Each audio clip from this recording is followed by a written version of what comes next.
l'humanité a construit le télescope James Webb, KK, un projet à 10 milliards de dollars, la CASSAT, pour voir les recoins les plus éloignés de l'univers. Son plus grand objectif était les premières galaxies Sciatz à des milliards d'années-lumière.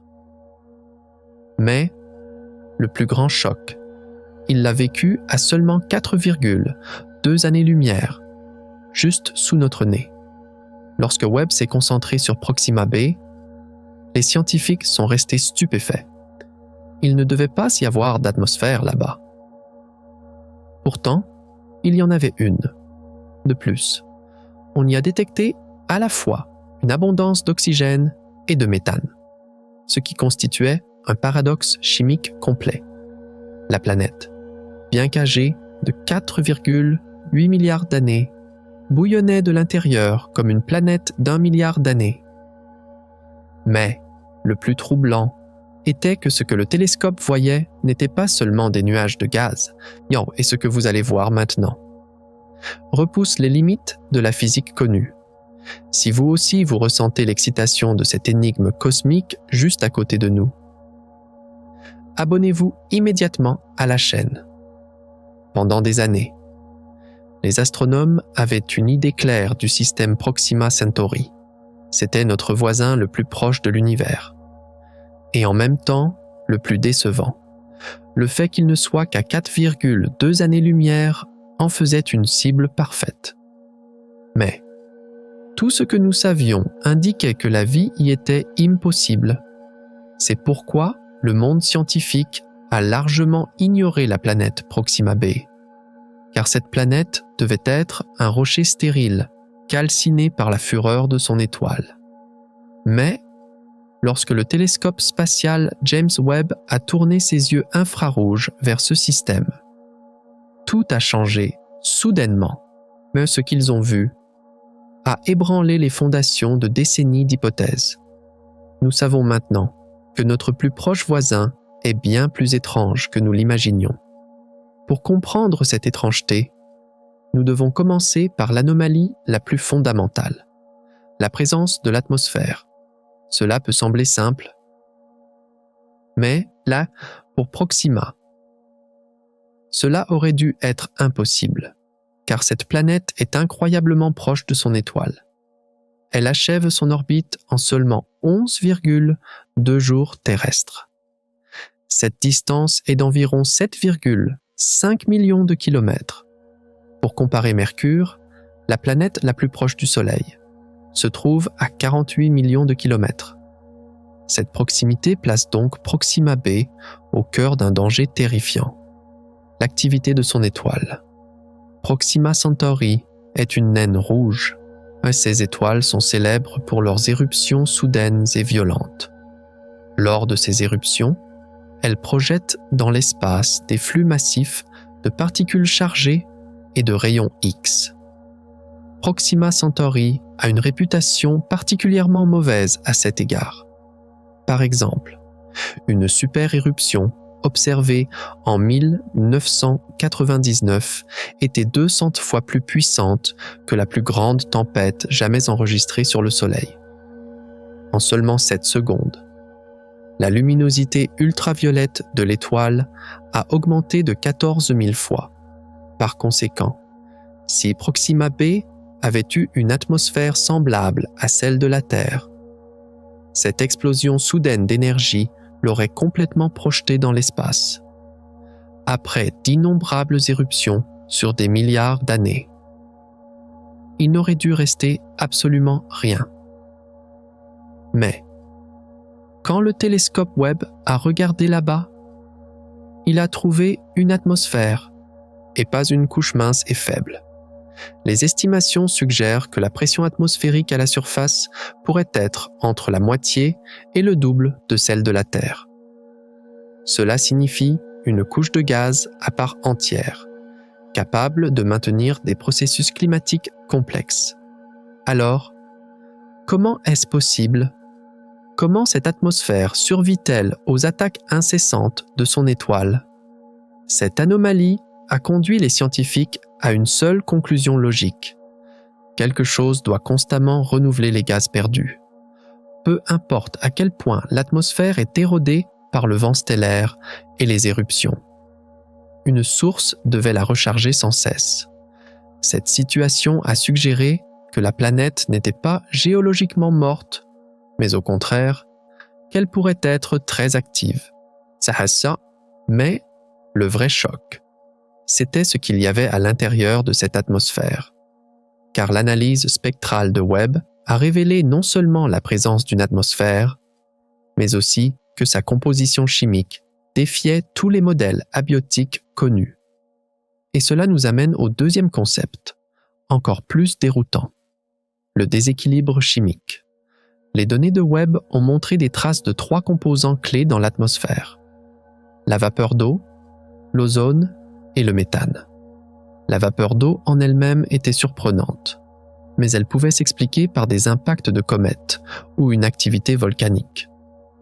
Pourtant, la présence d'ozone impliquait quelque chose de bien plus grand, car l'ozone est une molécule d'oxygène triatomique, et elle se forme généralement en présence d'une grande quantité d'oxygène moléculaire.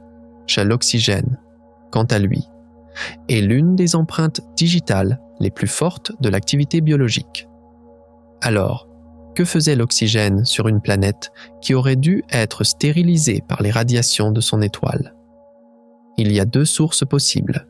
L'une est la photosynthèse, c'est-à-dire la conversion de l'eau et du dioxyde de carbone en oxygène par des organismes vivants utilisant l'énergie lumineuse. L'autre est la photodissociation, c'est-à-dire la séparation des molécules d'eau en hydrogène et en oxygène par le rayonnement ultraviolet. Mais les calculs ont montré que la photodissociation ne suffisait pas à expliquer la quantité d'oxygène observée. Mais la pièce la plus étrange de l'équation était le méthane. Le méthane est une molécule extrêmement instable sous un rayonnement ultraviolet intense. Il se décompose rapidement. Par conséquent, pour que le méthane existe dans l'atmosphère de Proxima b, il doit avoir une source continue. Tout comme l'oxygène.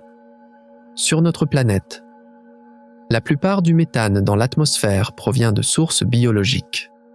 Il est produit par des microbes et des animaux. Maintenant, combinez ces 2 éléments, l'oxygène et le méthane. Ces 2 gaz réagissent chimiquement l'un avec l'autre. Ils se détruisent mutuellement. Par conséquent, le fait que les 2 soient présents en quantité mesurable dans une atmosphère signifie que les 2 sont produits en permanence. Cette situation est appelée déséquilibre chimique, et de nombreux astrobiologistes la considèrent comme l'un des signes de vie les plus fiables.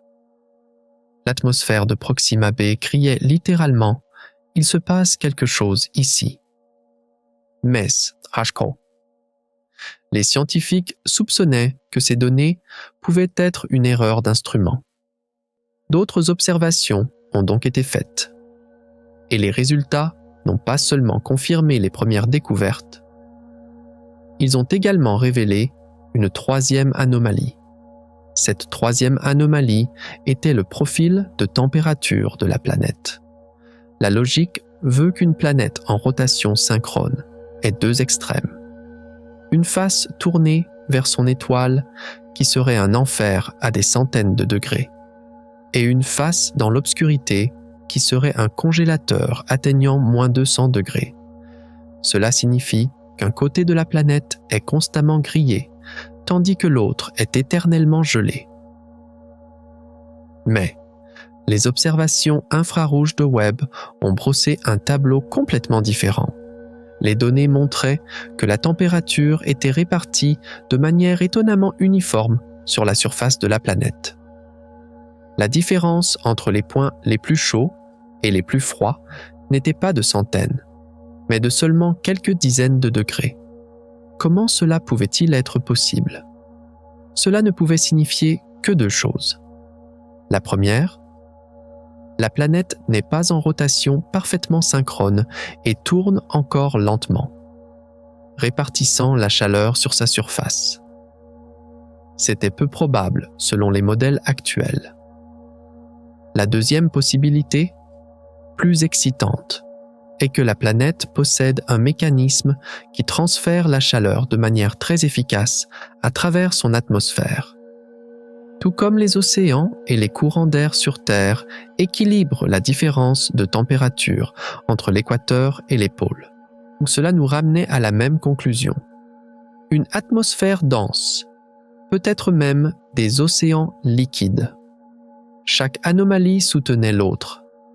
Il y avait une atmosphère qui n'aurait pas dû survivre. Cette atmosphère était remplie de produits chimiques suggérant la vie.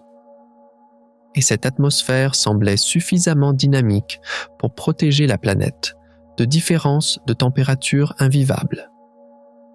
Toutes ces preuves montraient que Proxima b, considéré pendant des décennies comme un rocher mort, pourrait en fait être un monde complexe et actif.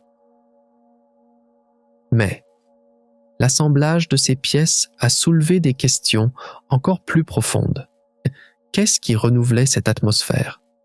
Qu'est-ce qui produisait de l'oxygène et du méthane en même temps? Et qu'est-ce qui assurait ce transfert de chaleur? Alors que les scientifiques cherchaient les réponses à ces questions, ils ont découvert quelque chose dans les données qui a révélé que cette chaîne d'anomalies n'était en fait que les premiers maillons d'un mécanisme beaucoup plus grand. Car la survie de cette planète était liée à sa composition chimique, et cette composition chimique était liée à une chose, c'est-à-dire une source de chaleur massive cachée dans les régions extérieures du système, que personne n'avait prise en compte jusqu'à présent.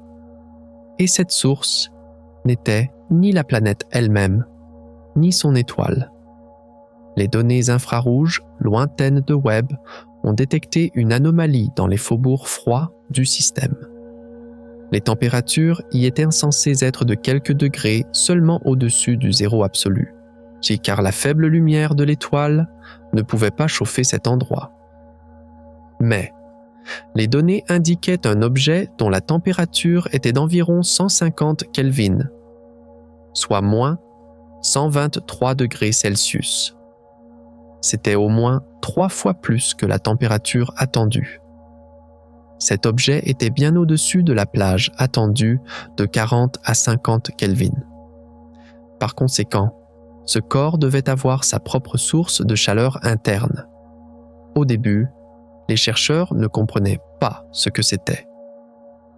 Mais les variations régulières de la luminosité de l'objet impliquaient un mouvement orbital d'environ 97 jours terrestres. C'était la découverte d'une troisième planète dans le système, Shots Proxima Zorbidade. Mais ce n'était pas une planète ordinaire. Les premières estimations indiquaient que sa taille était comparable à celle de Neptune. Alors, comment un géant gazeux si éloigné pouvait-il être si chaud? Cette situation a conduit certains chercheurs à proposer une hypothèse audacieuse. Peut-être que ce n'était pas une planète. Peut-être que c'était une naine brune capturée par Proxima Centauri. Les naines brunes sont des étoiles ratées. Elles ne sont pas assez massives pour devenir de vraies étoiles. Mais elles peuvent produire une quantité importante d'énergie grâce à la fusion du deutérium. C'était une découverte qui allait complètement changer la dynamique du système. Mais l'existence de cet objet extérieur mystérieux n'a pas seulement créé une nouvelle question. Elle a également offert une réponse qui pourrait expliquer certaines des anomalies de Proxima b. Ce qui nous amène à un autre concept qui relie l'ensemble du système. Le four à marée. Si cet objet extérieur a effectivement une grande masse, sa gravité perturbe constamment l'orbite de Proxima b. Cette situation empêche l'orbite de la planète d'être un cercle parfait et lui confère une légère excentricité, c'est-à-dire une forme ovale. On savait déjà que l'orbite de Proxima b avait une excentricité d'environ 10%, cela peut sembler un petit chiffre. Mais ses conséquences sont gigantesques, car lorsque l'orbite est ovale, la distance de la planète à l'étoile change constamment. Cela signifie que la force gravitationnelle exercée par l'étoile change également. La planète est constamment étirée et comprimée sous ces forces changeantes.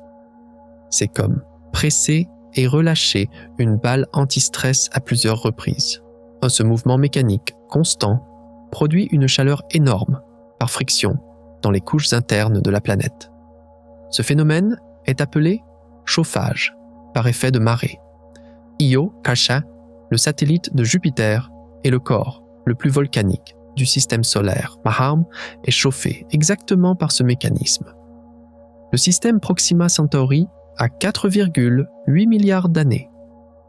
Une petite planète comme Proxima b aurait donc dû se refroidir depuis longtemps. Mais si ce four à marée fonctionne depuis des milliards d'années, cela pourrait expliquer pourquoi la planète est toujours géologiquement active. Cette chaleur interne alimente les volcans. Elle expulse les gaz qui renouvellent constamment l'atmosphère. Et surtout, elle maintient les cycles géochimiques complexes qui rendent la planète habitable. Tout était lié, si par conséquent, tout semblait s'inscrire dans une voie logique. Un grand objet à l'extérieur chauffe la planète à l'intérieur. Cette chaleur déclenche des volcans. Et les volcans renouvellent constamment l'atmosphère que l'étoile essaie de détruire. C'était un système autorégulé, incroyablement complexe mais élégant. Mais les scientifiques ont poussé leurs instruments une dernière fois pour une preuve finale. Et ce qu'ils ont vu a pulvérisé cette élégante théorie et nous a amenés à l'anomalie la plus inconcevable. Les images coronographiques. La coronographie est une technique simple mais ingénieuse. On place un petit masque à l'intérieur d'un télescope pour bloquer la lumière de l'étoile brillante au centre. Cela vous permet de voir les objets beaucoup plus faibles autour de l'étoile. Et c'est comme bloquer le soleil avec votre main pour voir plus clairement les choses autour. Cette méthode avait déjà été utilisée pour imager directement des planètes autour d'autres étoiles. Mais Saoube, elle a été essayée pour la première fois pour Proxima Centauri. Et les résultats ont révélé quelque chose de sans précédent dans l'histoire de l'astronomie. Autour de Proxima b, des structures sont apparues qui ne pouvaient être expliquées par aucun processus naturel connu. Ce n'était pas un nuage de débris dispersés.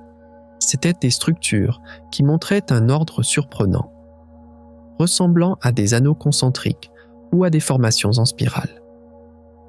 Les rapports entre les rayons de ces anneaux semblaient suivre une règle mathématique similaire à la suite de Fibonacci. La probabilité qu'un tel ordre se forme par hasard était presque nulle, qui dans les publications scientifiques, personne n'a utilisé le mot « artificiel ». Mais les images parlaient d'elles-mêmes. C'étaient des structures extrêmement régulières qui ne correspondaient pas au caractère aléatoire de la nature. C'était un choc. Par conséquent, nous avons maintenant non pas une, mais une série d'anomalies interconnectées. Une atmosphère qui ne devrait pas survivre. Un déséquilibre chimique dans cette atmosphère qui suggère la vie. Un four à marée qui chauffe la planète et la maintient active. Et maintenant, des structures mystérieuses, mathématiquement régulières, tournant autour de la planète. Nous ne nous demandons plus, peut-il y avoir de la vie sur Proxima b? Cette question est dépassée. Nous nous demandons maintenant, que sont exactement ces choses que nous voyons? Ces raies spectrales, ces cartes de température, ces images choquantes. Comment les scientifiques les ont-ils interprétées? Les modèles théoriques et les probabilités étaient une chose. Mais faire face aux données brutes du James Webb, c'était tout autre chose. Et maintenant, vient le vrai choc, car les théories sont terminées. Les faits commencent. Lorsque les données brutes de James Webb ont commencé à tomber une par une sur les bureaux des scientifiques, la première réaction a été le silence. Puis, le doute. Car ces données ne dépassaient pas seulement les attentes. Ces données montraient l'impossible. Voici ces découvertes impossibles. Le premier coup est venu de l'atmosphère elle-même. Il ne devait pas y avoir d'oxygène. Mais il était là. Les analyses spectrales de Webb ont montré une concentration d'oxygène moléculaire comprise entre 12 et 18% dans l'atmosphère de Proxima b. C'est un taux troublant de similarité avec le niveau d'oxygène de la Terre de 21%. Cela seul était déjà une révolution. Mais ensuite est venu le signal du méthane. Et quel signal! La concentration de méthane dans l'atmosphère a été mesurée à environ 350 parties par million. À titre de comparaison, dans l'atmosphère terrestre pré-industrielle, ce taux était d'environ 700 parties par milliard. Proxima b avait donc 500 fois plus de méthane. Il était impossible que ces deux gaz coexistent, car l'oxygène et le méthane se détruisent chimiquement. Sous un rayonnement ultraviolet intense, cette réaction s'accélère encore. Selon les calculs, tout le méthane de l'atmosphère de Proxima b aurait dû être complètement détruit en environ 10 000 ans. C'est un clin d'œil à l'échelle des temps géologiques. Par conséquent, pour que ces deux gaz coexistent à des concentrations aussi élevées, il devait y avoir un moteur énorme les produisant tous les deux sans relâche. C'est aucun modèle abiotique, c'est-à-dire non vivant, ne pouvait expliquer cette situation. Les scientifiques ont vérifié à plusieurs reprises l'étalonnage des instruments, car les données étaient aussi anormales que la première pensée fut qu'il s'agissait d'une erreur. Mais ce n'était pas une erreur. La deuxième onde de choc est venue de la carte des températures. La logique s'était effondrée. Une planète en rotation synchrone devait avoir deux faces. D'un côté, CERN, un désert brûlant à des centaines de degrés. De l'autre, un enfer gelé tombant à moins 200 degrés. C'était une règle fondamentale de la physique. Mais les données de Webb ont pulvérisé cette règle. La différence de température entre les côtés jour et nuit de la planète n'était pas de centaines, mais de seulement quelques dizaines de degrés. La température était distribuée avec une efficacité incroyable sur la surface. Comment cela pouvait-il être possible? Cela signifiait soit que la planète tournait encore lentement, soit qu'elle possédait un mécanisme incroyablement puissant pour transporter la chaleur autour de la planète. Quel pouvait être ce mécanisme? Il n'y avait qu'une seule réponse. Une atmosphère dense et peut-être des océans liquides. Un énorme moteur climatique devait fonctionner à la surface de la planète, transportant la chaleur d'un endroit à un autre. Cette découverte ne confirmait pas seulement la présence de l'atmosphère, mais montrait aussi qu'elle était beaucoup plus complexe et dynamique que nous le pensions. L'atmosphère était là, et elle empêchait les différences de température extrêmes qui rendraient la planète inhabitable. Alors c'était une chaîne de preuves qui se soutenaient mutuellement. Mais le maillon le plus étrange de la chaîne venait juste d'être découvert, car l'anomalie n'était pas seulement sur la planète. Tout le système était malade. Lorsque Webb a tourné ses yeux vers les régions extérieures glaciales du système, il a trouvé une source de chaleur qui ne devrait pas être là. Cet objet, nommé Proxima d, était si éloigné de son étoile que sa température était attendue entre 40 et 50 Kelvin. Mais la température mesurée était de 150 Kelvin, moins 123 degrés Celsius. C'était 3 fois plus chaud que prévu. Ce corps devait posséder un four gigantesque qui le chauffait de l'intérieur. Mais, dans un système âgé de milliards d'années, il était impossible qu'une planète de la taille de Neptune produise autant de chaleur interne. Non, une seule explication restait donc. Ce n'était pas une planète, mais une naine brune, une étoile ratée faisant partie du système. Cette découverte a changé toute notre compréhension de la structure du système. Car la présence d'un corps extérieur aussi massif pouvait expliquer les anomalies de l'orbite de Proxima b et sa chaleur interne. Mais cette découverte n'était qu'un avant-goût à côté de la suivante. Et puis est venu le coronographe, le moment où la science s'arrête et où la spéculation commence. Lorsque la lumière vive de l'étoile a été masquée, les structures faibles qui l'entouraient sont apparues. Mais ce n'était cela pas des anneaux de débris naturels. Jamais. Les images montraient des anneaux concentriques alignés avec une précision mathématique en orbite autour de Proxima b. L'ordre de ces structures était trop parfait pour être expliqué par les processus chaotiques de la nature. Les modèles physiques disaient que la gravité et la pression de radiation ne pouvaient pas créer des structures aussi nettes et régulières. Au contraire, ils auraient dû tout disperser avec le temps. De plus, l'analyse chimique des particules de 1 à 10 micromètres formant ces anneaux était également étrange. Des composés organiques à base de silicium et des traces de métal. C'était une composition extrêmement atypique pour un nuage de poussière naturelle. Une rumeur que personne n'osait exprimer officiellement s'est répandue parmi les scientifiques. Ces structures ressemblaient à des voiles solaires, le genre d'artefacts technologiques qu'une civilisation pourrait construire.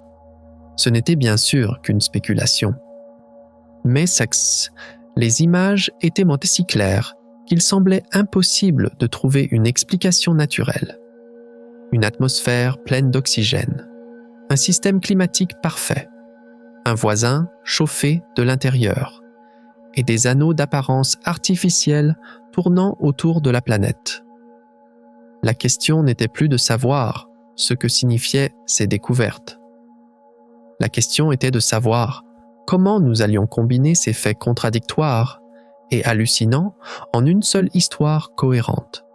Car les théories que les scientifiques ont avancées pour expliquer ce chaos étaient encore plus étranges que les découvertes elles-mêmes. Car, au milieu de ce chaos, les données ont révélé une autre découverte, peut-être la plus fondamentale, le mécanisme de survie de la planète. Car Proxima b ne se contentait pas de survivre. La planète se renouvelait constamment. Comment cela pouvait-il être possible? Les données de Webb ont révélé que le flux géothermique de la planète, c'est-à-dire la chaleur s'échappant de son intérieur vers la surface, était beaucoup plus élevé que prévu. La Terre émet environ 47 térawatts de chaleur provenant de la désintégration radioactive dans son noyau. Mais Proxima b, bien qu'âgé de 4,8 milliards d'années, avait un flux de chaleur comme si elle n'avait qu'1 milliard d'années. Cela signifiait que l'intérieur de la planète était incroyablement chaud et actif. Ce moteur interne devait déclencher une activité volcanique continue à la surface de la planète. Ces volcans crachaient les gaz qui renouvelèrent constamment l'atmosphère balayée par le vent stellaire. Du dioxyde de carbone, de la vapeur d'eau et d'autres composés. Ce ravitaillement constant en gaz était le mécanisme fondamental qui permettait à l'atmosphère d'exister depuis des milliards d'années. La planète avait donc un bouclier auto-réparateur contre les attaques mortelles de son étoile. C'était l'une des preuves les plus solides que Proxima b n'était pas un rocher mort, mais pouvait être un monde vivant, qui respire. Mais c'est d'où venait le carburant de ce moteur interne?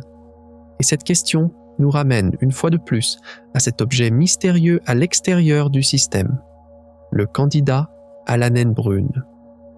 Car l'excentricité de 10% de l'orbite de Proxima b n'était pas suffisante pour créer un chauffage par marée aussi puissant. Il fallait quelque chose de plus, une résonance. C'est aussi la raison de l'activité volcanique d'Io, le satellite de Jupiter. Io est en résonance orbitale avec les satellites Europe et Ganymède. Les interactions gravitationnelles régulières de ces satellites poussent constamment l'orbite d'Io, maintenant son excentricité et gardant son intérieur chaud. Les scientifiques ont réalisé qu'une situation similaire pourrait exister dans le système Proxima.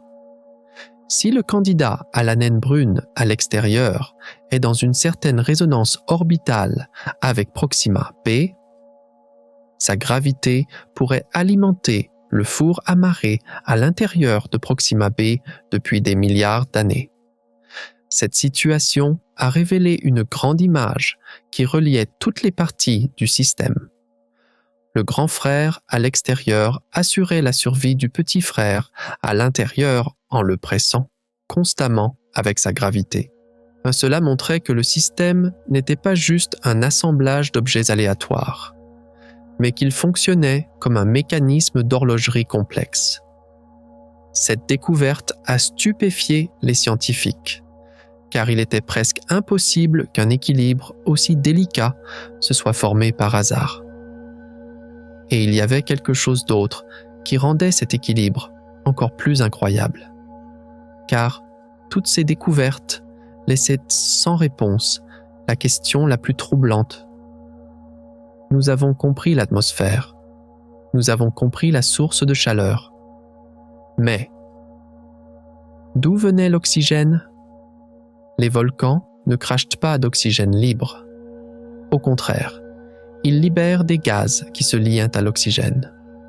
Le chauffage par marée ne produit pas d'oxygène.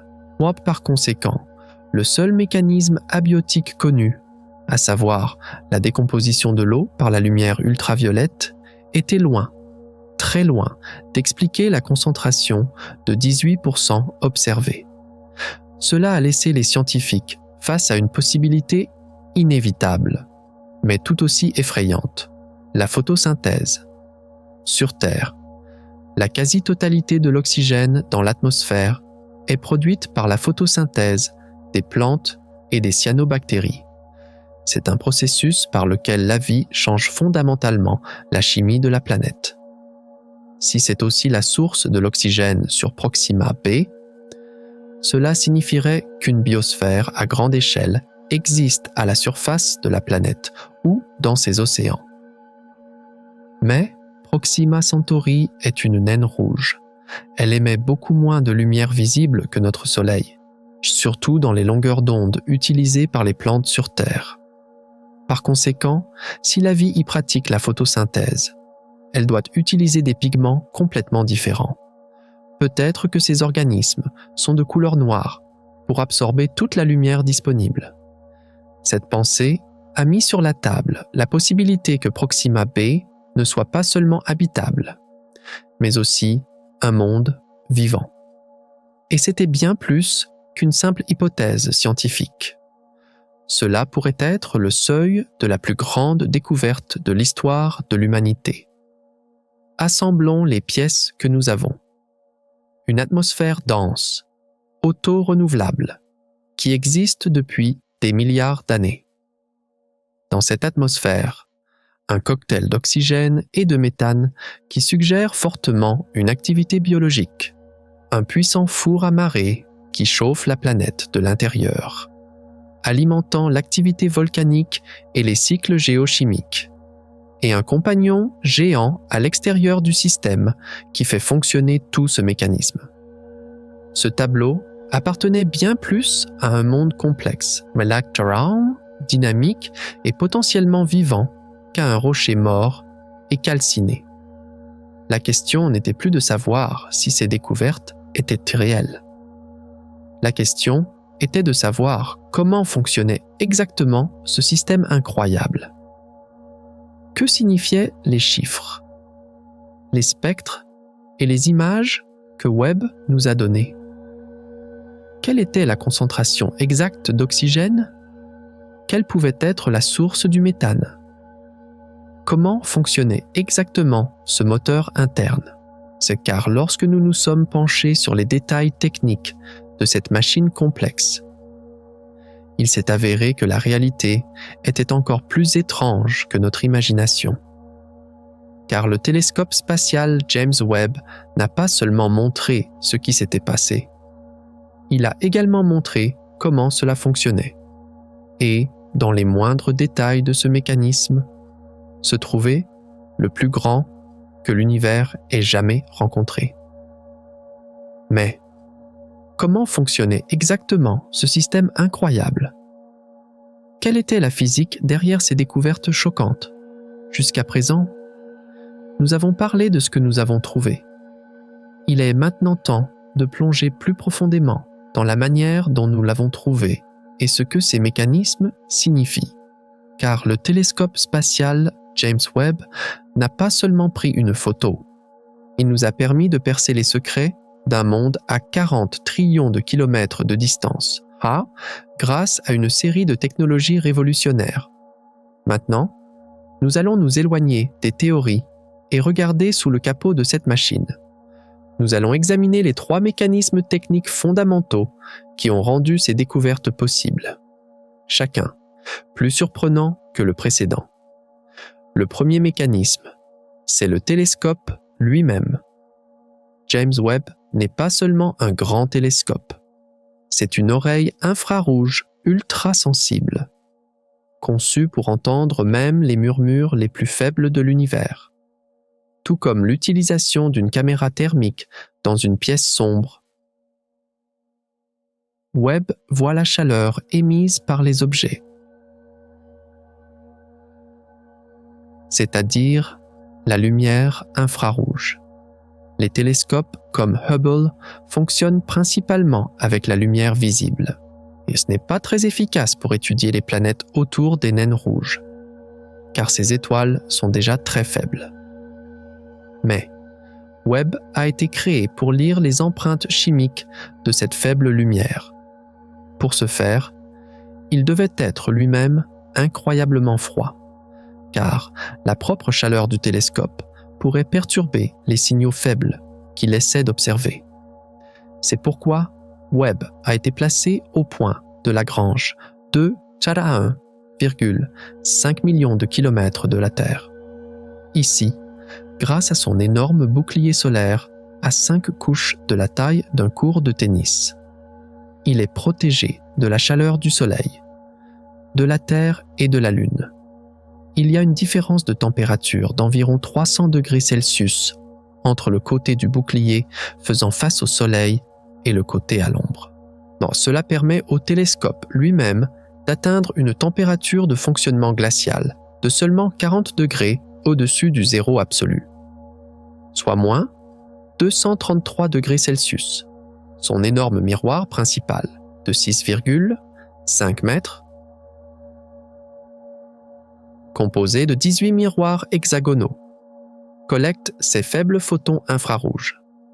Chaque miroir est recouvert d'une couche d'or ultra pure de seulement 100 nanomètres d'épaisseur pour réfléchir parfaitement la lumière infrarouge.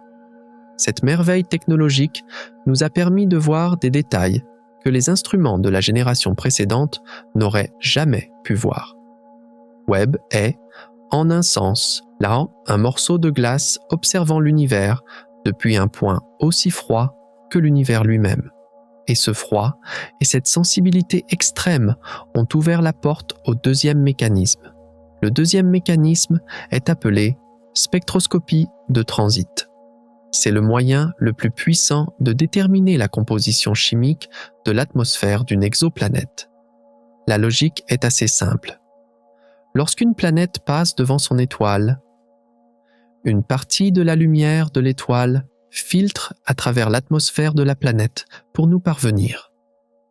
Tout comme la lumière blanche passant à travers un verre coloré absorbe certaines couleurs et en laisse passer d'autres.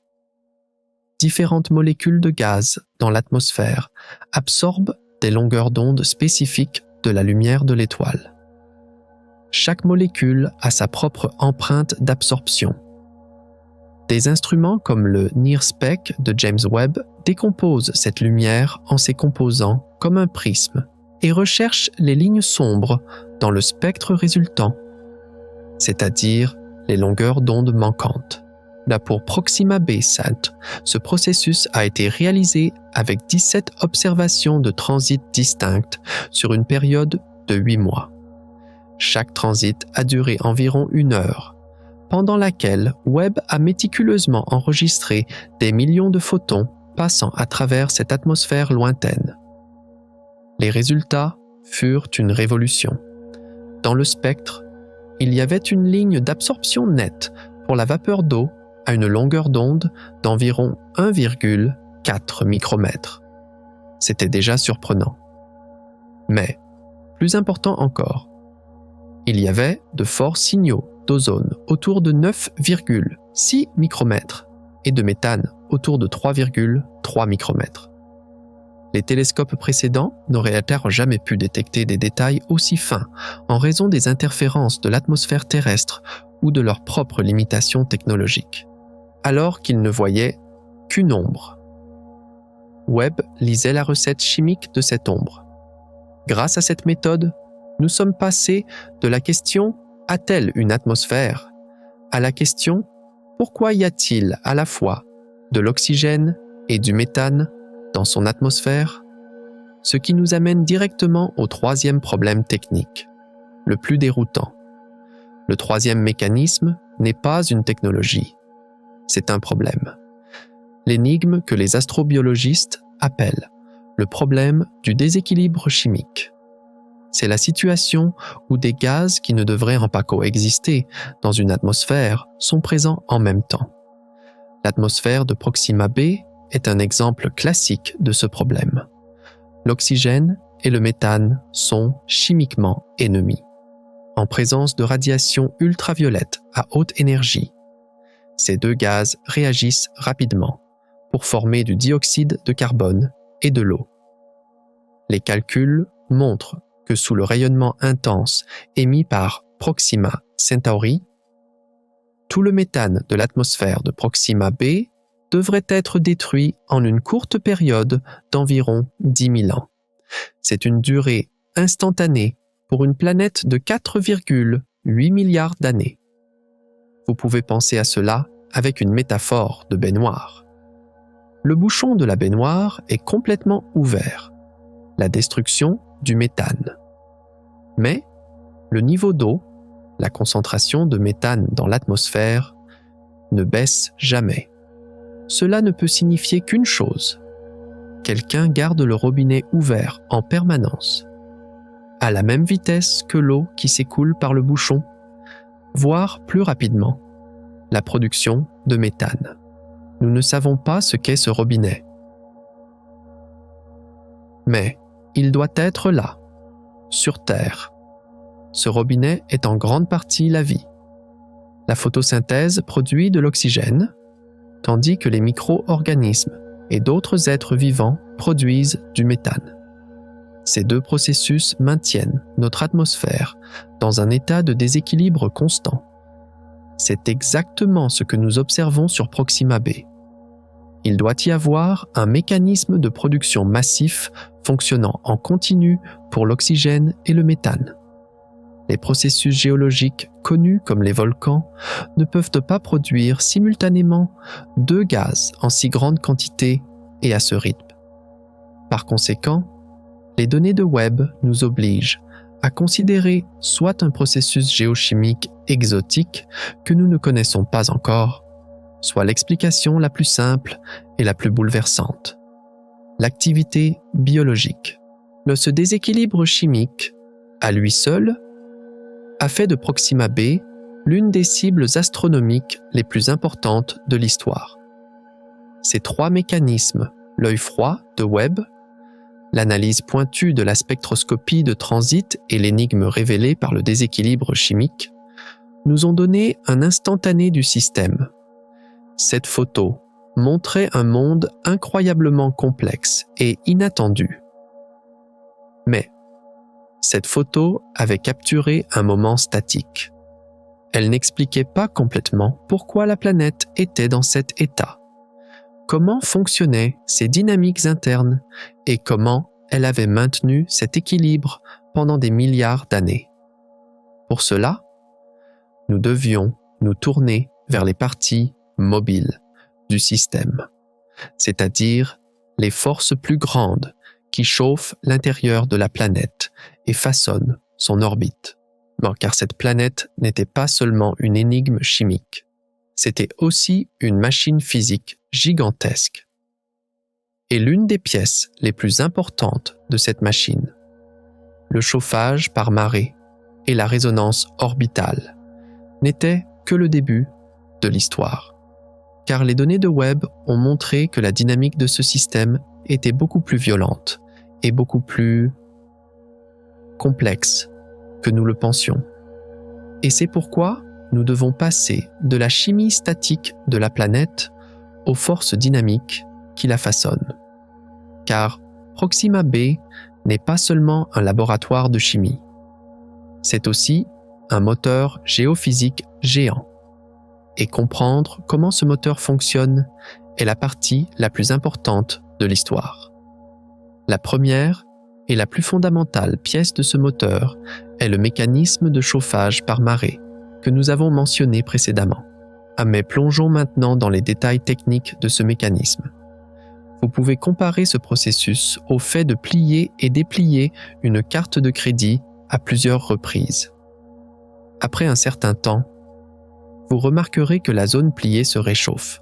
C'est exactement ce qui se passe à l'intérieur de Proxima b.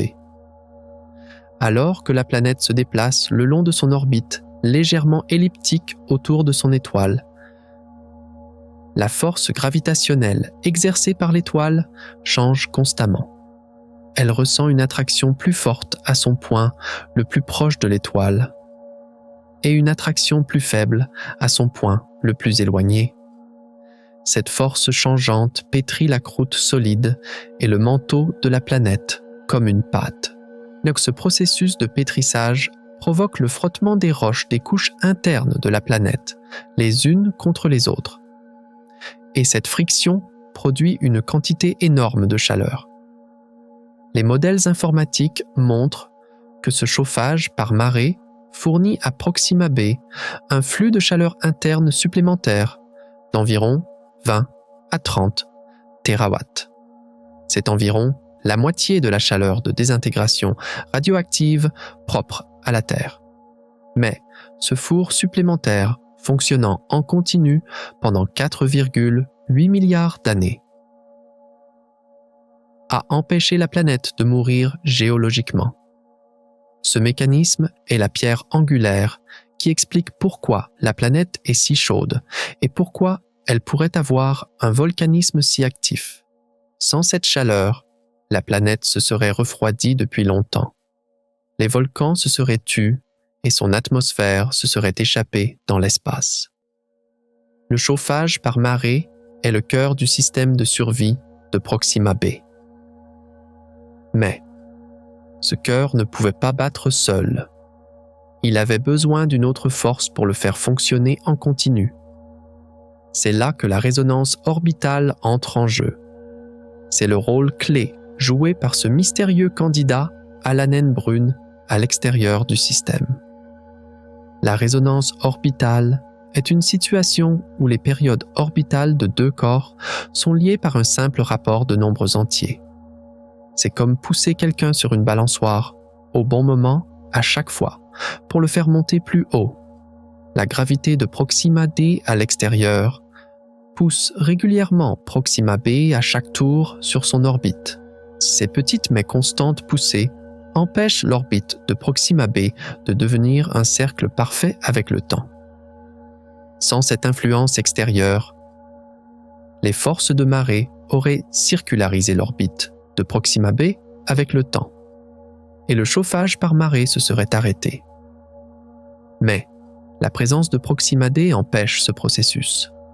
Les simulations dynamiques montrent que l'orbite d'environ 97 jours de Proxima d est proche d'une résonance d'environ 8:1 avec l'orbite de 11,2 jours de Proxima b. Bien que ce ne soit pas une résonance parfaite, cette interaction continue est suffisante pour maintenir l'excentricité de 10% de l'orbite de Proxima b pendant des milliards d'années. Cela montre à quel point le système est basé sur un équilibre délicat. L'un ne fonctionne pas sans l'autre. Sans la gravité de la planète extérieure, Somos, le four de la planète intérieure s'éteint. Cela prouve que le système n'est pas un assemblage aléatoire de corps, mais une machine complexe interagissant les uns avec les autres. Cette machine semble conçue pour rendre la planète intérieure habitable. Et il y a une autre pièce incroyable de cette machine. Cette pièce explique comment la planète se protège des attaques les plus mortelles de son étoile. Le cycle d'érosion et de renouvellement atmosphérique. Proxima Centauri éjecte régulièrement des quantités massives de radiation et de plasma lors de super-éruptions. Ces éruptions devraient normalement détruire complètement une atmosphère en quelques centaines de millions d'années. Alors, comment l'atmosphère de Proxima b survit-elle? Et la réponse réside à nouveau dans ce moteur de chaleur interne. L'activité volcanique continue alimentée par le chauffage par marée pompe constamment de nouveaux gaz dans l'atmosphère. C'est comme gonfler un pneu crevé en permanence. Peu importe la quantité d'air qui s'échappe, Ketsio, tant que la pompe fonctionne. Le pneu ne se dégonfle pas. Les simulations montrent que l'activité volcanique sur Proxima b pourrait être suffisamment forte pour compenser. Et même plus. La perte d'atmosphère causée par les éruptions stellaires. Par exemple, un événement comme la super-éruption, observée en 2019, a peut-être projeté environ 0,1% de l'atmosphère dans l'espace. Mais le dégazage de l'intérieur de la planète pourrait compenser cette perte en quelques milliers d'années seulement. Cela crée un état d'équilibre dynamique à la surface de la planète. L'atmosphère est constamment détruite d'un côté et reconstruite de l'autre. Cela crée un environnement extrêmement hostile pour la vie. Mais cela garantit également que la planète conserve une atmosphère à long terme. Sans ce cycle de renouvellement constant, Proxima b serait aujourd'hui un monde mort, comme Mars, ayant perdu la quasi-totalité de son atmosphère. Ce mécanisme est une contradiction incroyable qui montre à la fois à quel point la planète est vulnérable et à quel point elle est résiliente. Lorsque nous assemblons ces mécanismes techniques, un tableau incroyablement complexe émerge. L'œil froid de Webb a révélé une énigme chimique par spectroscopie de transit. Cette énigme s'expliquait par un moteur géant fonctionnant à l'intérieur de la planète, à savoir le chauffage par marée. Ce moteur, à son tour, était alimenté par la gravité d'un grand frère à l'extérieur du système, à savoir Proxima. D en résonance orbitale. Et tout ce système protégeait la planète de la fureur de son étoile en renouvelant constamment son atmosphère. Chaque pièce s'emboîtait parfaitement avec l'autre. C'était l'une des horloges les plus complexes de la nature. Mais ce qui était vraiment excitant, c'était ce que cette machine produisait. Car un système si complexe, si résilient et si durable ne pouvait avoir qu'un seul but: protéger et nourrir la vie. Jusqu'à présent, nous n'avons examiné que le fonctionnement de la machine. Mais il est maintenant temps de se concentrer sur ce qu'il y a à l'intérieur de cette machine, sur les faits les plus extrêmes et les plus choquants de sa surface et de son atmosphère. Car lorsque les scientifiques ont commencé à percer les secrets les plus sombres de ce système. Ce qu'ils ont rencontré était bien plus choquant, bien plus radical et littéralement inconcevable que tout ce que nous avons raconté jusqu'à présent. Et maintenant, voici le véritable miracle. Car, jusqu'à présent, nous n'avons examiné que les pièces de la machine et leur fonctionnement. Des engrenages qui s'emboîtent, des forces d'équilibrage. Mais une machine n'a de sens que par ce qu'elle produit. Et qu'y avait-il au centre de cette machine cosmique, de ce système incroyable? Lorsque les scientifiques se sont concentrés sur les moments les plus extrêmes et les plus violents de ce système, ce qu'ils ont rencontré n'était pas un équilibre. Ce n'était pas un chaos, c'était, au sens littéral du terme, un apocalypse. Maintenant, nous ouvrons les portes de l'enfer de Proxima Centauri. C'est le point culminant du documentaire, le moment où les théories s'arrêtent et où les faits bruts et impitoyables commencent. Attachez vos ceintures, car maintenant, le tempo passe au maximum. Premier choc. Le 1er mai 2019. Prenez note de cette date, car ce jour-là, un réseau de 9 télescopes différents était pointé sur Proxima Centauri. Et ce qu'ils ont vu, c'était une éruption. Mais ce n'était pas une éruption ordinaire. C'était une guerre déclarée par une étoile à sa propre planète. Mais soudainement, sans aucun avertissement préalable, la luminosité ultraviolette de l'étoile a augmenté de façon démente. 14 000 fois. Ce n'était pas une erreur, c'était un massacre. Ce pic de luminosité incroyable n'a duré que 7 secondes. Seulement 7 secondes. Mais, en ces 7 secondes, Proxima Centauri a vomi dans l'espace une énergie de 10 puissance 30 et un erg. Ce chiffre ne vous dit peut-être rien. Disons-le ainsi, c'était 100 fois plus que l'éruption la plus puissante jamais enregistrée sur le Soleil. Si une telle éruption s'était produite sur notre Soleil, tous les réseaux électriques de la Terre se seraient instantanément effondrés. Tous nos satellites auraient brûlé et notre planète aurait été plongée dans une obscurité de communication pendant des semaines. Mais Proxima b était 20 fois plus proche que la Terre. Cela signifiait que l'impact de la même éruption serait 400 fois plus dévastateur. C'était un tsunami de radiation assez puissant pour souffler instantanément n'importe quelle atmosphère dans l'espace, vaporiser n'importe quelle eau de surface et déchirer l'ADN. L'équipe de recherche dirigée par Meredith McGregor n'en croyait pas ses yeux lorsqu'elle a vu les données. Ce n'était pas quelque chose que les modèles prévoyaient, c'était un événement tueur de planètes. Mais le plus grand choc n'était pas là. Le plus grand choc, c'est que Webb a de nouveau regardé cette planète après cette éruption et a vu que l'atmosphère était toujours là. Comment était-ce possible? Cela signifiait que la planète possédait soit un mécanisme d'auto-guérison incroyable, soit un bouclier inconcevable capable de résister à de telles attaques. Mais ce n'était que le début, car la fureur de Proxima n'était pas un événement isolé, c'était un trait de caractère. En étudiant d'autres naines rouges, les scientifiques ont compris que cette violence était la règle. Voici le deuxième moment épique, l'étoile A-D Léonis, une autre naine, rouge, à 16 années-lumière de nous, et le 21 août 2021.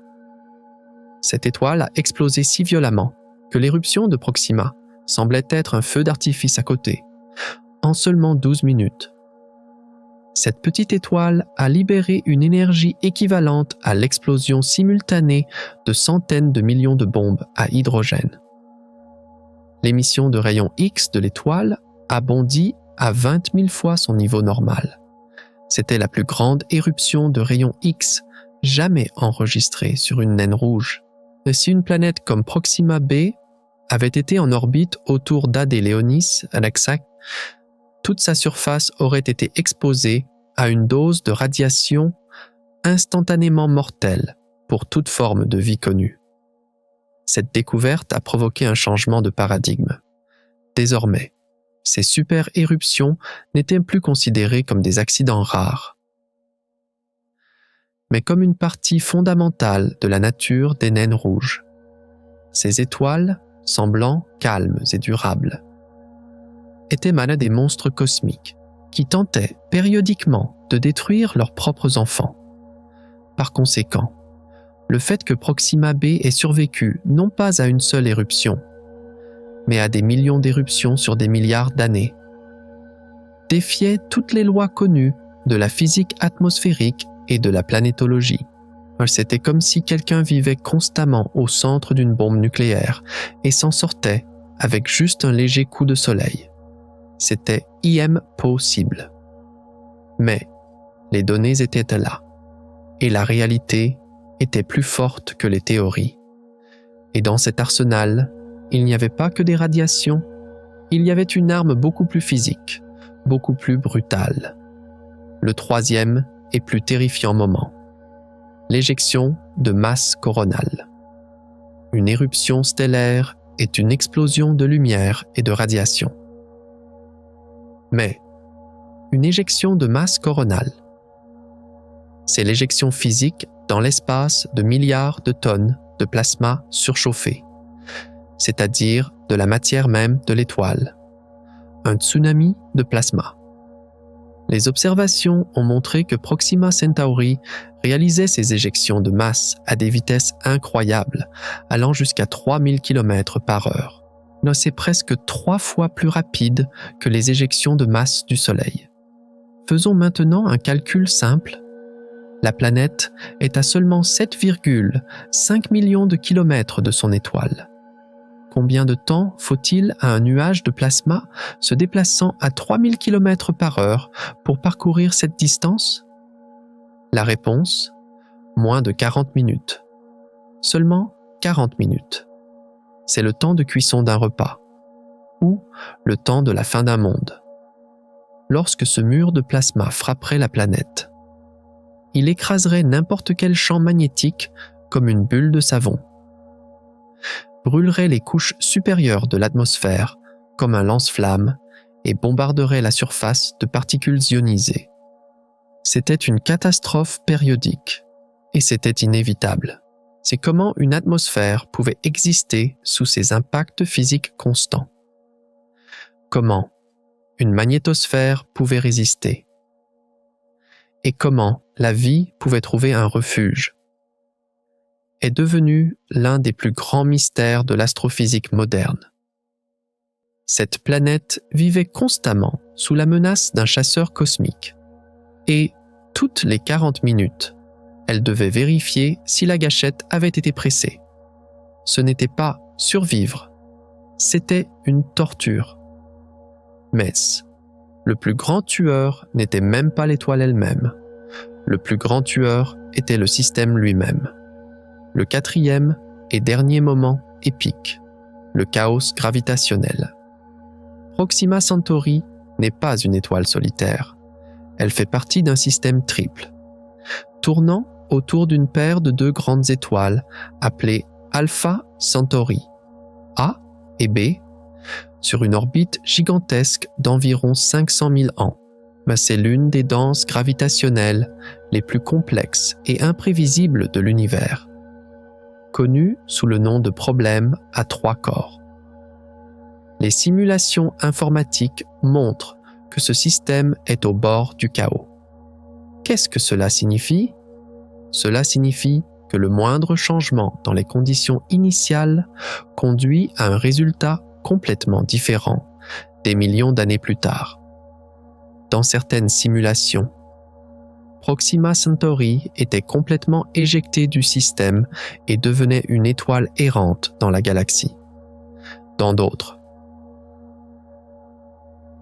elle s'approchait dangereusement du couple Alpha Centauri, et les orbites de ses propres planètes étaient alors pulvérisées. Dans d'autres encore, les planètes entraient en collision les unes avec les autres ou avec leurs propres étoiles. Cela signifie que Proxima b n'a pas d'orbite stable à long terme et son existence est comme marcher sur le fil d'un couteau. À tout moment, un vent gravitationnel pourrait souffler et la projeter dans le vide. Par conséquent, la question de savoir comment elle a maintenu un équilibre climatique aussi délicat, une activité géologique aussi régulière pendant des milliards d'années, repoussait les limites de la raison. Cette planète ne devait pas exister. Cette atmosphère ne devait pas exister. Et un climat aussi stable ne devait absolument pas exister dans un système aussi chaotique. Mais elle était là, malgré tous ces scénarios apocalyptiques, toutes ces impossibilités physiques. Ce petit monde continuait de tourner autour de son étoile. Une super éruption, un enfer de radiation, un tsunami de plasma et une orbite chaotique qui pouvait s'effondrer à tout moment. Et c'était la réalité quotidienne de Proxima b. C'était l'histoire la plus claire et la plus effrayante que la science nous ait racontée. Mais, si toute cette destruction est réelle, si tous ces mécanismes d'extinction sont corrects, alors cet oxygène, ce méthane, ces structures régulières que Webb a vues, qu'est-ce qu'ils signifiaient? Car au milieu de cet enfer, Webb n'a pas seulement vu la destruction, il a vu quelque chose qui résistait à la destruction, qui la transformait et qui, peut-être, la battait. Et cette chose était bien plus que ça. Et c'est pourquoi, au milieu de cet enfer, Webb n'a pas seulement vu la destruction. Il a vu quelque chose qui résistait à la destruction, la transformait et, peut-être, la battait. Car dans ce chaos se cachait l'une des preuves les plus fortes de la vie, la résilience.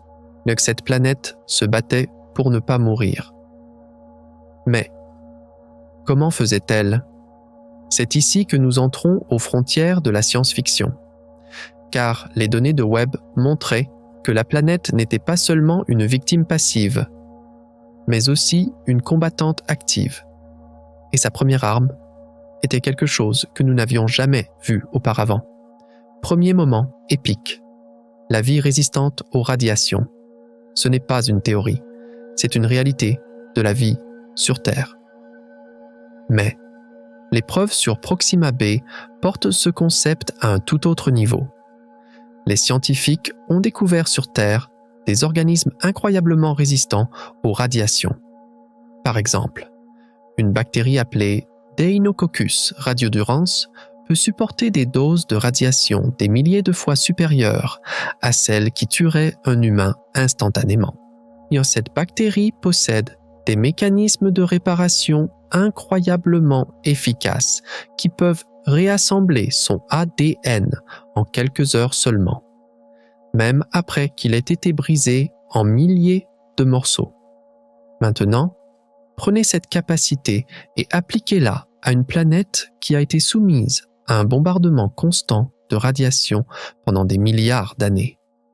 Qu'aurait créé l'évolution dans ces conditions?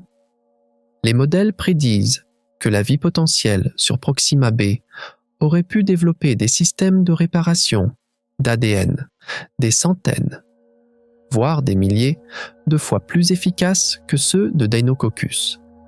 Cela pourrait signifier une forme de vie capable d'utiliser les radiations comme source de nourriture, de réparer instantanément les dommages et de voir les éruptions comme des opportunités évolutives. Certains scientifiques citent même des bactéries comme Desulforudis audax viator, vivant à plus de 3 km de profondeur en Afrique du Sud, grâce à l'énergie de la désintégration radioactive de l'uranium. Ces organismes ont formé un écosystème souterrain alimenté par la radiation, complètement isolé de la surface depuis des millions d'années. Peut-être que la surface de Proxima b est vraiment stérile. Mais, à seulement quelques mètres sous la surface, en Orts, sous la protection des roches et de l'eau, le développement d'une biosphère souterraine massive, utilisant la radiation comme source d'énergie, n'est pas seulement possible, mais logique. C'était la preuve la plus épique de la façon dont la vie peut s'accrocher même dans les endroits les plus inattendus. Mais comment ce système fermé pourrait-il interagir avec l'atmosphère? La réponse, les cryovolcans, c'est-à-dire les volcans de glace. La pression à l'intérieur de la planète pourrait, avec le temps, éclater à travers les points faibles de la surface, projetant de la vapeur d'eau, du méthane et d'autres gaz dans l'espace sous forme de geysers massifs. Ce serait un mécanisme parfait pour à la fois renouveler constamment l'atmosphère et transporter les gaz biologiques produits dans l'océan souterrain, par exemple l'oxygène et le méthane, à la surface. C'était un pont reliant deux mondes. Le refuge de vie sombre et protégé, sous la surface et l'atmosphère, chimiquement active et dynamique au-dessus de la surface.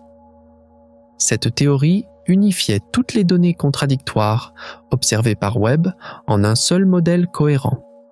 Cela signifiait que la planète possédait non seulement une biosphère souterraine, mais aussi un système de circulation qui transportait le souffle de cette biosphère dans l'atmosphère. Et ce souffle nous amène au moment le plus incroyable et le plus spéculatif. Le troisième moment épique, les technosignatures. Rappelez-vous, le coronagraphe de Webb avait détecté des anneaux d'apparence artificielle, mathématiquement réguliers, autour de la planète. Cette découverte était si anormale que la plupart des scientifiques pensaient qu'il devait s'agir d'une erreur d'instrument ou d'un phénomène naturel que nous ne comprenions pas encore. Mais, ensuite, les données ont été examinées plus en profondeur. On a remarqué que ces anneaux n'étaient pas seulement réguliers, mais que leurs orbites changeaient légèrement avec le temps. Ces changements n'étaient pas aléatoires. Ces changements montraient une corrélation avec le moment des éruptions de l'étoile.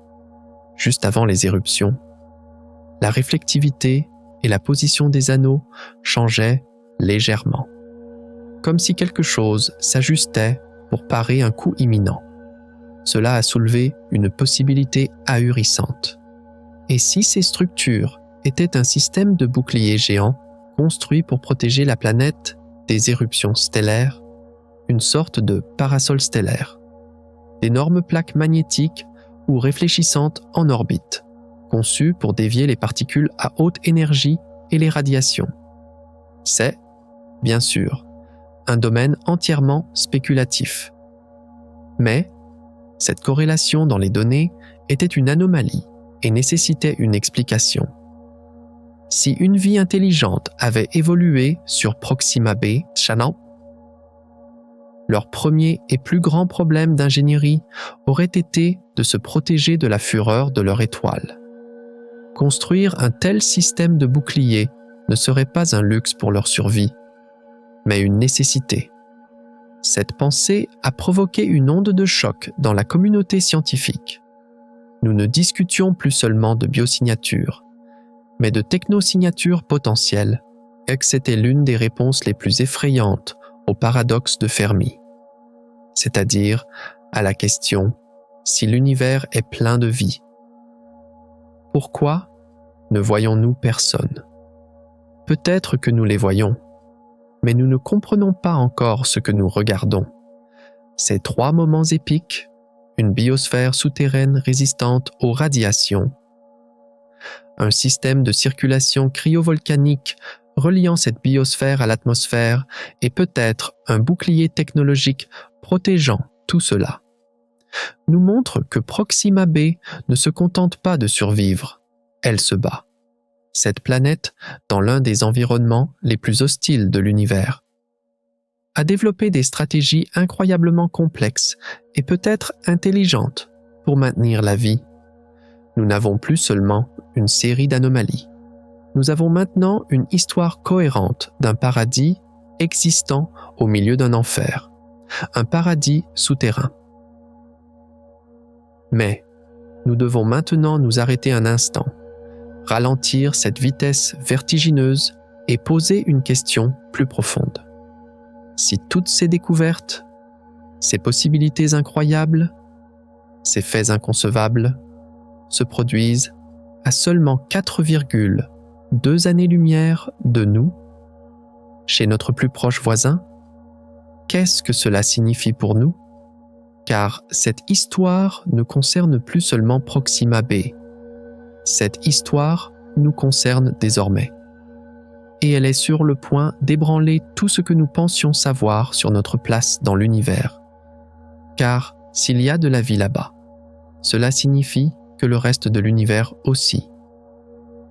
Mais maintenant, il est temps de s'arrêter et de réfléchir. Maintenant, ralentissons cette vitesse vertigineuse.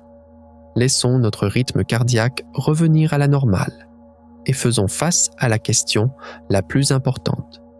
Si tout cela est vrai, si à seulement 4,2 années-lumière de nous, il y a une vie, peut-être une intelligence, qui s'épanouit au milieu de l'enfer. Qu'est-ce que cela signifie pour nous? Cette découverte est si profonde qu'elle réécrira non seulement les livres d'astronomie, mais aussi les livres de philosophie. Car cette histoire ne concerne plus seulement Proxima b, c'est l'histoire de nous, qui existons pour un bref instant sur une minuscule planète dans un univers de 13,8 milliards d'années et qui demandons qui sommes-nous? Et lorsque nous sommes confrontés à cette question, nous rencontrons les plus grands paradoxes de l'univers. Le premier paradoxe est le fossé immense entre la distance et la compréhension. D'un côté, il y a le système Proxima Centauri, si proche qu'à l'échelle galactique, c'est pratiquement notre voisin de palier. Seulement 4,2 années-lumière, soit environ 40 trillions de kilomètres. Mais, de l'autre côté, il y a la réalité de ce que cette distance signifie pour nous. C'est un voyage qui prendrait environ 75 000 ans à la vitesse actuelle de la sonde, Voyager 1. C'est une durée presque 10 fois supérieure à l'histoire connue de l'humanité. Comment peut-il être à la fois si proche, home, et si inaccessible? C'est notre tragique vérité. Nous sommes des êtres qui se tiennent sur le rivage d'un océan cosmique et qui voient les lumières de l'autre rive, mais qui ne pourront jamais y arriver. Nous ne pouvons pas toucher physiquement ce monde. Nous ne pouvons pas respirer l'air de cette vie potentielle. Nous ne pouvons pas plonger dans les profondeurs de ces océans souterrains. C'est une sorte de mélancolie cosmique. Nous sommes sur le point de faire l'une de nos plus grandes découvertes. Mais nous ne pouvons regarder cette découverte que de loin, à travers une vitre. C'est comme si l'univers nous donnait à la fois un cadeau et une punition. Voilà. Regardez, vous n'êtes pas seul. Mais vous ne vous rencontrerez jamais. C'est l'un des résumés les plus brutaux de la place de l'homme dans l'univers. Mais, voici ce mot magique.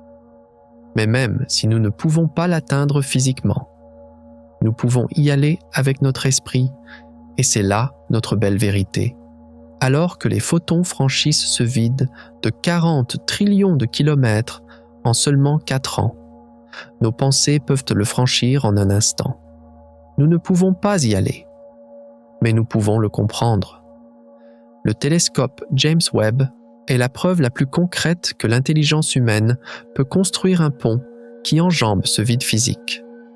Ce télescope est notre œil dans l'espace, notre oreille, et surtout, notre volonté de comprendre. Nous sommes, dans l'univers, une matière capable de comprendre l'univers. Et cela transforme la tristesse de l'inaccessibilité en une joie miraculeuse de la compréhension. Toi aussi, tu es au milieu de ce paradoxe. Ton corps est enchaîné à cette planète. Mais, ton esprit est libre de voyager vers les galaxies les plus lointaines. Non, toi aussi, tu regardes les données de ce télescope et tu essaies de percer les secrets d'un monde à 40 trillions de kilomètres de distance. Et à ce moment-là, tu cesses d'être juste un humain et tu deviens une partie du processus par lequel l'univers se connaît lui-même. Tu ne peux pas l'atteindre, mais tu le comprends. Et c'est peut-être la plus grande puissance de l'univers. Le deuxième paradoxe est le déséquilibre terrifiant entre le temps et l'instant. D'un côté, il y a la durée de vie presque infinie des systèmes de naines rouges comme le système Proxima Centauri, qui existeront pendant des trillions d'années.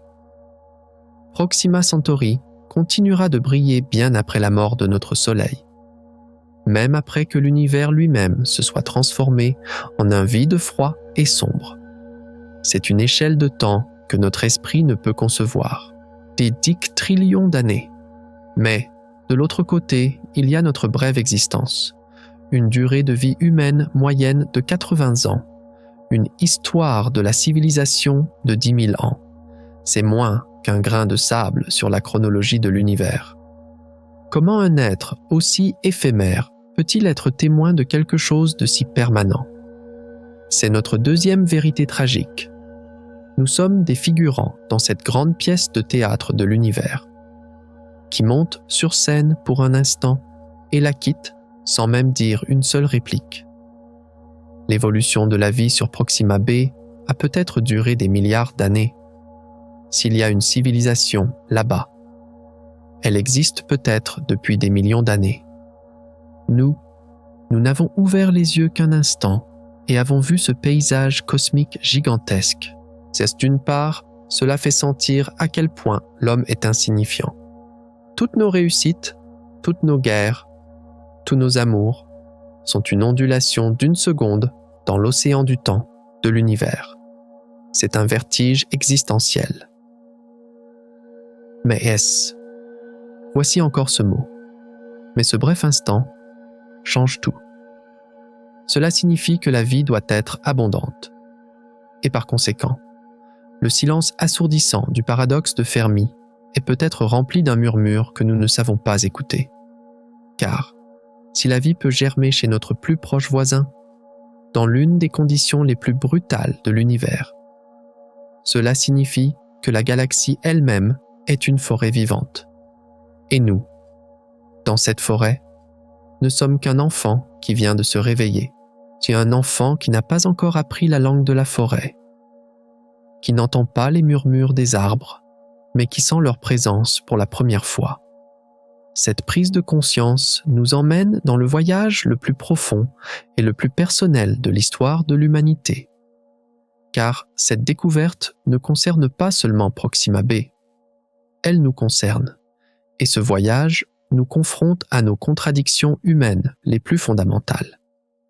Notre première et plus grande contradiction est cette danse douloureuse entre la proximité et l'éloignement.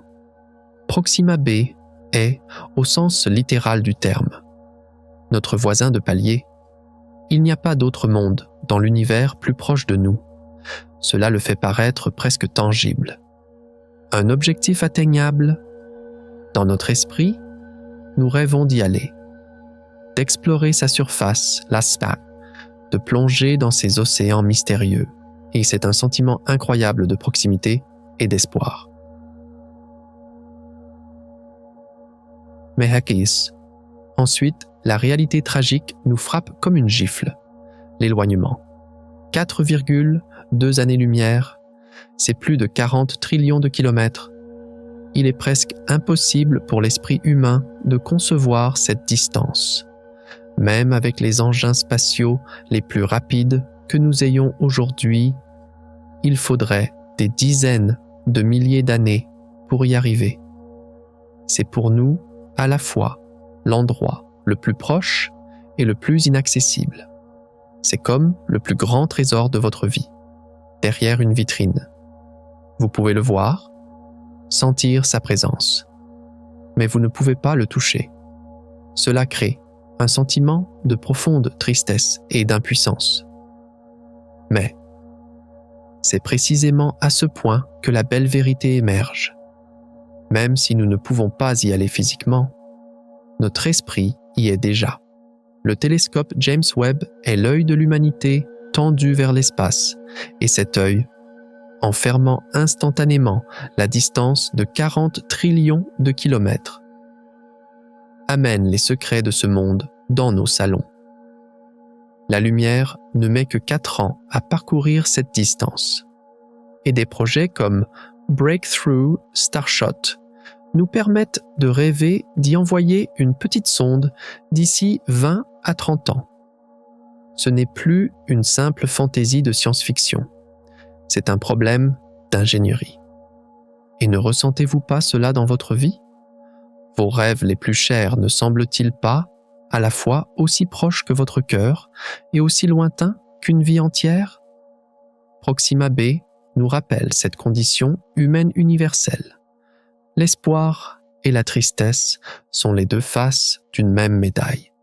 Notre deuxième contradiction est cette relation terrifiante, mais tout aussi admirable, entre la destruction et la création. Proxima Centauri est un monstre, un tueur de planètes, avec ses super-éruptions, ses éjections de masse coronale et ses radiations mortelles. C'est une arme cosmique conçue pour détruire tout ce qui se trouve sur son orbite. C'est la forme la plus pure de la brutalité et de l'indifférence de l'univers. De ce point de vue, l'univers est un endroit effrayant, dangereux et hostile à la vie.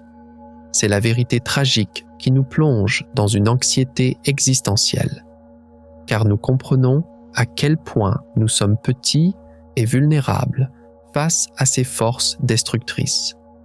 Nous sentons que nous pouvons être effacés à tout moment par une menace invisible. Mais, ensuite, la belle vérité se révèle. Car si l'évolution nous a appris une chose, c'est ceci. La pression est le moteur de la création. Être sous une menace constante ne rend pas la vie plus faible, mais plus résiliente. En essayant de détruire la vie sur Proxima, B, cette étoile impitoyable l'a peut-être forcée à devenir plus forte, plus intelligente et plus adaptable. Le confort mène à la stagnation.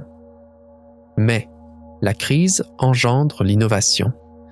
La vie sur Proxima b, si elle existe, pourrait être l'une des formes de vie les plus résistantes de l'univers. Précisément parce qu'elle a survécu à cet enfer. Peut-être que l'intelligence émerge précisément dans de tels environnements brutaux, comme une nécessité pour survivre. Et ne voyez-vous pas cette vérité dans votre propre vie, sur les moments qui nous font le plus grandir, le plus évoluer? Ne sont-ils pas souvent les plus difficiles, les plus douloureux? Proxima b nous murmure que la destruction n'est pas seulement une fin, mais qu'elle peut aussi être la graine d'un nouveau départ, plus fort. Ce soir, si le ciel est dégagé, je veux que vous sortiez et regardiez le ciel. Vous ne pouvez pas voir Proxima Centauri à l'œil nu. Elle est si faible. Mais, si vous êtes dans l'hémisphère sud, vous pouvez voir son voisin brillant, Alpha Centauri, comme l'une des étoiles les plus brillantes du ciel. Et en sachant que juste à côté de cette lumière brillante, tourne ce petit point rouge que nous ne pouvons pas voir. Posez-vous cette question. Que ressentez-vous? D'un côté, ressentez-vous votre propre petitesse, votre insignifiance et votre solitude face à ce vide inconcevable, le poids écrasant de l'immensité de l'univers et de notre fugacité, ou, au contraire, en regardant ces étoiles? Ressentez-vous le privilège et l'excitation incroyable de faire partie d'une espèce capable de percer les secrets d'un monde à 40 trillions de kilomètres? Le sentiment de connexion profonde en imaginant que dans ce monde, peut-être en ce moment même, un autre être regarde aussi son propre ciel, regarde cette étoile jaune que nous connaissons comme notre soleil et se pose la même question. Les deux sentiments sont vrais, car c'est exactement ce que signifie être humain. Être à la fois aussi petit qu'un grain de poussière de l'univers et assez grand pour posséder un esprit capables de comprendre l'univers. La découverte de Proxima b nous a montré que cette dualité n'est pas seulement une pensée philosophique, mais une réalité incarnée chez notre plus proche voisin. Alors que nous arrivons à la fin de notre voyage, nous savons maintenant que Proxima b n'est pas seulement une planète. C'est un miroir. C'est un miroir qui nous montre à la fois la cruauté de l'univers et l'incroyable résilience de la vie. C'est un miroir qui nous rappelle à la fois l'insignifiance des distances et la valeur de la proximité.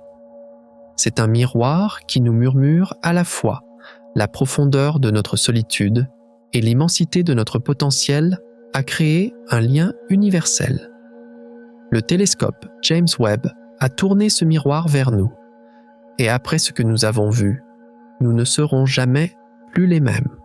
Car cette histoire n'est pas seulement la découverte d'un autre monde, c'est aussi la découverte de notre propre potentiel, de nos propres peurs et de nos propres espoirs.